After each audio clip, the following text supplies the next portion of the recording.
Je me fous de toute cette histoire, et je me fous de faire les mauvais choix. J'ai juste besoin de quelque chose pour apaiser cette douleur, ne serait-ce qu'un instant. Ça, c'est le moment où une fin heureuse devenait de plus en plus improbable. Des mois avaient passé sans même que je ne le revoie et pourtant, il ne quittait pas mes pensées, ni mon corps d'ailleurs, et chaque jour était plus difficile que le précédent. Je n'en voyais plus la fin, je ne savais plus comment endurer cette souffrance, comment j'allais faire pour en prendre encore plus, je n'en pouvais simplement plus. Humainement, rien ne m'avait préparé à vivre une telle chose, mais la réponse n'était pas dans le monde humain, elle était dans le monde spirituel. Seulement moi tout ce que je connaissais, c'était ça. J'avais épuisé tous les moyens possibles et imaginables pour arrêter d'avoir mal, pour l'oublier. J'étais pourtant une experte en la matière. J'étais même prête à complètement refermer mon cœur afin de ne plus jamais rien ressentir,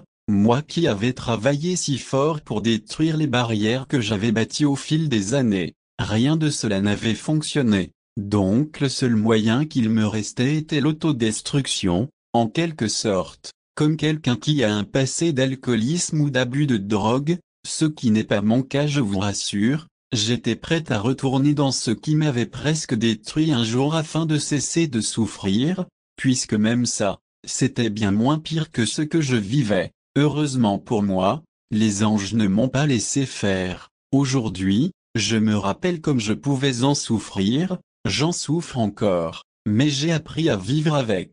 J'ai appris à faire confiance, à laisser aller les choses et à vivre au jour le jour, sans rien attendre. Et quand la vie m'apporte une pointe de tarte, eh bien je la prends avec plaisir, je la savoure et j'en reste reconnaissante par la suite. Je regarde tout ce que j'ai, au lieu de ce que je n'ai pas, et au moment où elle en sera là, elle la flamme éveillée, son âme jumelle entamera la phase que l'éveillé a vécue au tout début. Une partie de moi lui en veut de m'avoir fait autant de mal, ça, c'est vrai, même si je sais pertinemment que ce n'est pas de sa faute, mais lui ne pouvait pas comprendre tant qu'il n'avait pas ressenti ce déchirement 99 intense qui semble vouloir nous tuer et qui pourtant nous garde en vie, seulement pour le ressentir encore et encore. Et c'est toujours au moment où on s'imagine que ça ne pourrait pas être pire, que la vie nous sert une leçon d'humilité. Voilà la raison. Parce que sa nature humaine est plus forte,